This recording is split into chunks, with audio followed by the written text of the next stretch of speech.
Okay, this is a really short video to look at how to set subject-specific targets using the MEGs. There is a longer video on the Alps Champions webpage, much longer video on target setting generally, so I'm just going to focus in at the subject level here. So I'm assuming that you understand the concept of where MEGs come from and that you're familiar with the thermometers, etc. So what I'm just going to take you through is this subject level.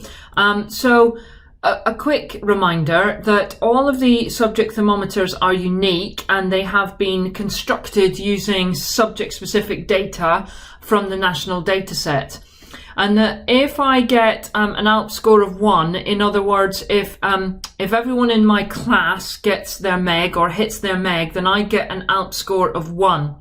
And what I'm really looking at is I'm looking at what does that mean for me as a subject teacher? Where does 1 plot me on my unique subject thermometer? So on this one, for example, you can see that a 1 would plot me around about that Alps grade 3, just underneath on a 4, but it's pretty aspirational if I were to set subject-specific targets at the MEG, because that would then give me that sort of 3-4 outcome for my subject.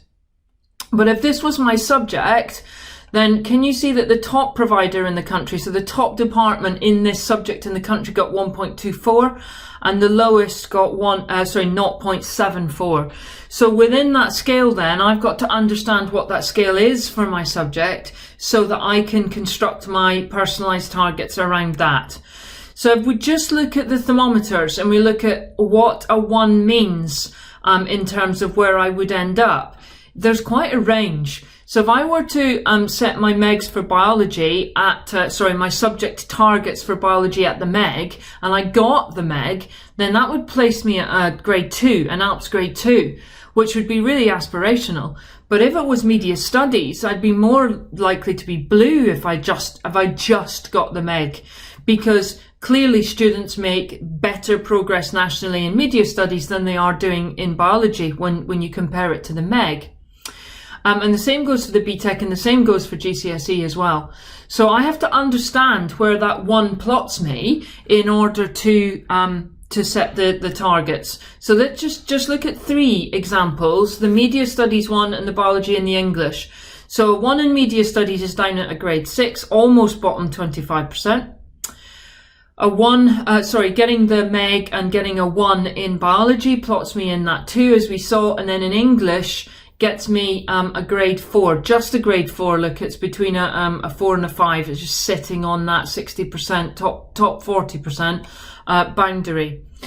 So if we just focus in on the media studies one then, and look at the numbers. So 1 is the score everybody that you get if everyone hits their MEG.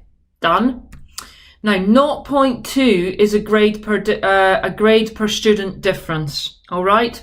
So if we look at this media studies department here, and BTEC, is at 0.4. If we look at this media studies department, then 1.25 is around about 0.3 if we just score it as 0.3. And that's 1.5 grades per student. In other words, if I'm going to hit aspirationally the top provider in the country and match the progress made by that provider, I've got to get every student 1.5 grades more. Now, the Alps aspiration is at the 75% line, and so therefore what I've got to understand as a subject teacher is how I hit that. So 1.09, or let's round it to 1.1. 0.1 is half of that 0.2, which is a grade per student. In other words, half of my students or half of my grades have got to be 1 above the MEG in order for me to be a red media studies teacher. And therefore, I'm going to sit and look at my class of students, and I'm going to look at creatively. I might choose all of them to be 1 up from the MEG as their personalised target, or I might be selective. Clearly, there are lots of factors that you take into account when you're setting targets, personalised subject targets. This is just the theory sitting behind it and how the thermometer works at a subject level.